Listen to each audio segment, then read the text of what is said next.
Hoje eu vou falar com você sobre esse filme aqui, ó, Os Gritos do Silêncio. Tem muita gente que duvida quais são os resultados das ações humanas ligadas a ideologias.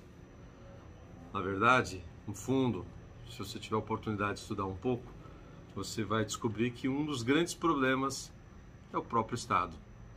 Gente que se apodera do Estado e se utiliza do poder, da estrutura e da força do Estado para roubar a sociedade e ainda, quando possível, e não está difícil esse possível, dominar e fazer o exercício do poder, do desejo de muitas pessoas de serem deuses.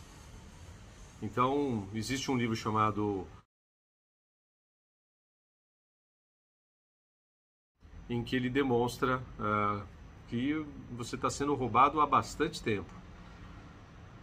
E nesse filme aqui, uma cena muito chocante para aqueles que ainda são bastante desligados e desavisados, duvidando, infelizmente, do exercício do mal pelo ser humano. Algumas pessoas foram presas, muitas pessoas foram presas nesse filme. Ele se passa num país da Ásia e, em um determinado momento, os presos estão ali sentados no chão. Vem um líder e começa a perguntar quem é professor, quem é jornalista, quem é médico, quem é engenheiro. O filme ele relata um caso verídico de um jornalista que conseguiu escapar com vida dessa história toda, numa dificuldade tremenda, quase morre por várias vezes. E ele, depois nos Estados Unidos, conta essa história. Então é uma história verídica, baseada em fatos reais. O quanto o filme tem um pouco de ficção ali é sempre difícil saber. Filme nunca é um retrato da realidade, assim como o documentário também não é.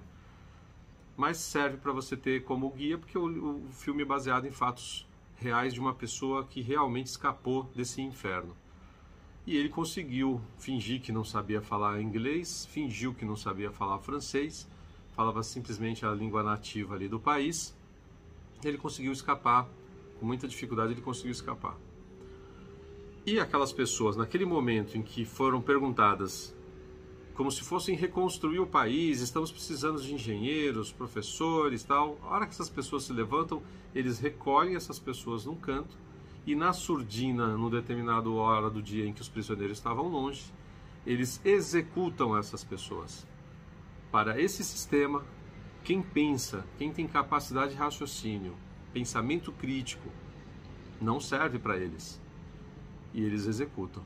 Isso foi assim em vários lugares, mas tem gente que insiste em ficar pintando o mundo de arco-íris aí, né, todo colorido, e sendo que na verdade é tudo um jogo de manipulação, de controle para virar uma ditadura, e que nessa situação aqueles que pensam são os inimigos desse mal que muitas vezes está oculto até um certo momento em que ele se revela e aí não há mais nada o que fazer. Espero que você tenha entendido o recado. Nada que você de repente possa pensar nos dias de hoje? Sim, infelizmente sim. Muita coisa você pode refletir com esse filme para os dias de hoje. Pesquise, dá para você assistir aí em algum desses pacotes de filmes que você de repente tem algum deles. É sério, é papo muito sério, muito difícil, e tem gente achando que é brincadeira.